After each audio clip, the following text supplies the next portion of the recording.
గాజు కిటికీ అవతల ఉన్న విశాలమైన ఆకాశాన్ని చూస్తూ ఎగరాలని రెక్కలు కొట్టుకునే ఒక చిన్న పిట్ట. కంటికి కనిపించే ఆకాశం దానికి ఎంత దగ్గరో ఆ గాజు కిటికీ అడ్డంకి వల్ల అంతే దూరం.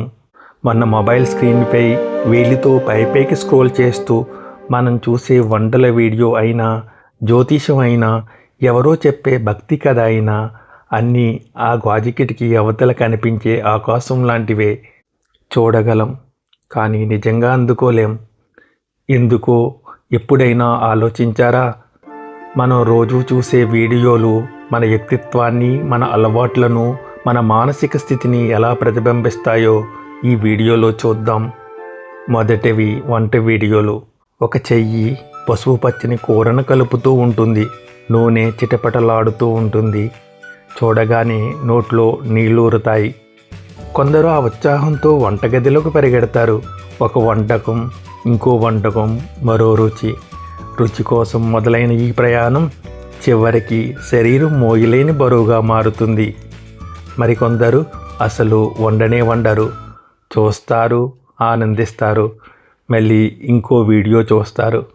ఎందుకంటే తన చేతి వంట రుచిపై నమ్మకం సన్నగిల్లినప్పుడు వేరొకరి వంటగదిలో కంటికి ఓదార్పు కోసం వెతుకుతుంటారు. తనకంటే వారినే ఎక్కువగా నమ్ముతారు. మనం ముందు చెప్పుకున్న ఆ పక్షిలాగే గాజు పలక అవతల ఉన్న రుచిని కళ్ళతో చూస్తారు, కానీ ఆ నాలుక మాత్రం దాన్ని ఎప్పటికీ నిజంగా తాకలేదు. ఇక రెండో రకం వీడియోస్, వ్లాగ్స్. మనలో చాలామందిని విపరీతంగా ఆకర్షించేవి ఇవే. ఒక కెమెరా ఎవరో ఒకరి ఇంట్లోకి తీసుకువెళ్తుంది. ఎవరిదో వంటగది, ఎవరిదో అలంకరణ, ఎవరిదో రోజువారీ జీవితం. చూపించే ప్రతి చిన్న విషయాన్ని ఆత్రంగా, ఆసక్తిగా చూస్తారు. ఎందుకు ఇంత ఆత్రత? వీరి కళ్ళు వెతుకుతున్నది మీ ఇల్లు కాదు, పక్కవాడి ఇల్లు, పక్కవాడి జీవితం. ఆ ఆతృత వెనుక ఒక సూక్ష్మమైన ఆకలి ఉంటుంది. వాళ్ళ జీవితం ఎలా ఉంది అని తెలుసుకోవాలనే తపన. ఒక్క క్షణం తమ ఇంటిని మర్చిపోతారు. వేరొకరి గోడల మధ్య బ్రతుకుతారు. కానీ వీడియో ఆగిపోగానే మళ్ళీ తమ ఇంటికే వస్తారు ఖాళీగా. ఇక మూడో రకం వీడియోలు. మన మనస్సులోని బలహీనతలను అవకాశంగా తీసుకుని మనల్ని ఆకర్షించేవి. జ్యోతిష్య వీడియోలు. మన చేతిలో లేని గీతలను ఎవరో చూసి చదువుతారు. పుట్టిన నక్షత్రాల పేరుతో మన భవిష్యత్తును నిర్ణయిస్తారు. నిజానికి ఈ ఆసక్తి వెనుక ఉండేది మనలోని చబల చిత్తమే. లేని సమస్యలను ఉన్నట్లు ఊహించుకుంటాం. వాటికి ఏదో ఒక పరిష్కారం దొరకాలని తపన పడతాం. జ్యోతిష్యం అనే వలలో చిక్కుకున్న పిట్టలా మనమంతా ఒక అభద్రతా భావంతో కొట్టుమిట్టాడుతాం. రెక్కలాడుతాయి కానీ ఎగరలేం. ఒక్కసారి ఆ మాయా వలలో చిక్కుకుంటే వాళ్ళు చెప్పిందే వేదం, అడిగినంత డబ్బే సమాధానం. ఇక నాలుగో రకం వీడియోస్. అత్యంత సున్నితమైన అంశం, భక్తి వీడియోలు. మనలోని దైవభక్తిని, మనశ్శాంతిని వెతుక్కునే, మన తత్వాన్ని ఆసరాగా చేసుకునే ప్రపంచం ఇది. ఎవరో ఒక గురువు మాట్లాడతారు.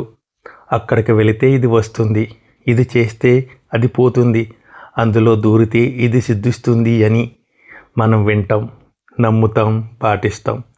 కానీ ఎప్పుడైనా ఆలోచించామా మనం ఇవన్నీ ఎందుకు వింటున్నాం? కొందరికి ఏదో పొందాలనే తాపత్రయం, మోక్షం, ప్రశాంతత, మన ప్రశ్నలకు సమాధానాలు. ఇవన్నీ బయట నుంచే దొరుకుతాయనే భ్రమ. అందుకే ఎవరో చెప్పింది ఆలోచించకుండా పాటిస్తాం. ఆశ, నిరాశ, మళ్ళీ ఆశ. చివరకు ఈ చక్రంలోనే జీవితం గడిచిపోతుంది. ఈ అజ్ఞాన చక్రం నుంచి మనల్ని సత్యం వైపు నడిపించేందుకు భగవాన్ శ్రీరమణ మహర్షి బోధనలు ఒక దిక్సూసిలా నిలుస్తాయి. ఆయన ఎప్పుడూ చెప్పలేదు అక్కడికి వెళ్ళు ఇది వస్తుంది అని.